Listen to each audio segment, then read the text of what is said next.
how do you tell them that, hey, you can fly on a 1985, citation, and it's not gonna fall down, Like how do you convince, like, or are they like, yeah, we've been flying, we know it, or so we understand. Which one is it? Usually by the time I'm talking to people about owning a private jet, it's interesting, for me, and maybe it's just because of how I've, approached it. We don't get bogged down too much in year. The only reason we start to get Okay. bogged down by year, make, and model is if there's financing involved, because typically they won't finance the older jets. But if it's a cash deal, which most of my transactions are between $2 and $3 million and below. So from a lot of high net worth individuals, the $2, $3 million, they can stroke a check for it and we're done.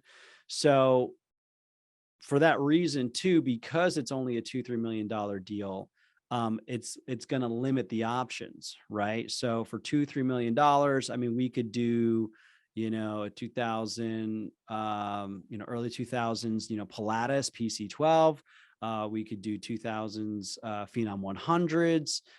Or we can start to get into the, if you need more range, you need more capability, we could start getting into the older jets. If they Mhm. want, a single pilot jet, a lot of times they're limited, to the older jets. So usually by the time they Mhm. come to me, they've kind of, done enough research where they know, okay, my budget's 2 million or below, or 1 million and below.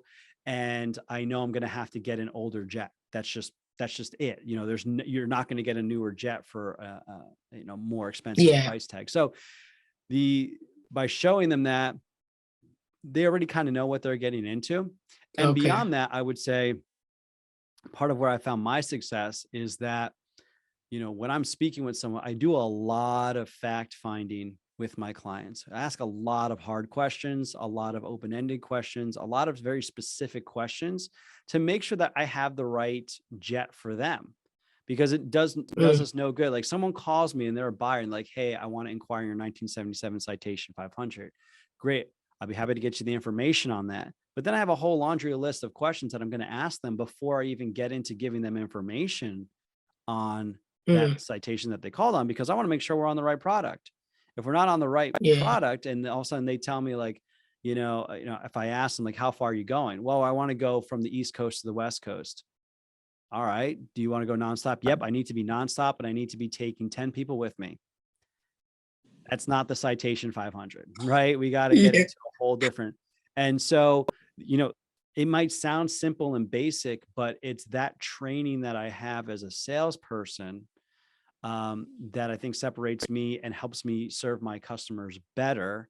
And that's what I would say to any aspiring broker is not only do you need the aviation knowledge, how does a plane Mm. fly? What is an engine, avionics, et cetera, et cetera. You also need the sales training so you can be a professional jet broker. Anyone can call Mm. themselves a jet broker, you know, but are you a Yeah. professional?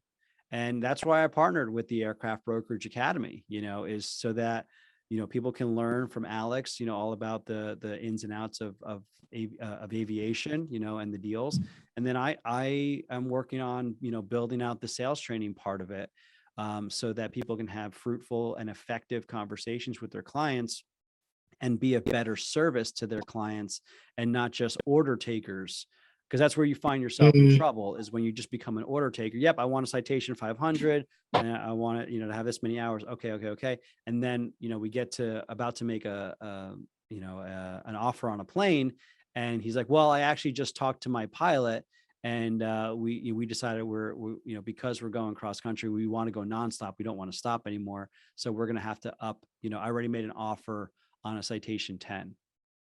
Like, where'd that come from? Because you're just you got taken by surprise because all you did was take orders. You didn't ask the right questions. So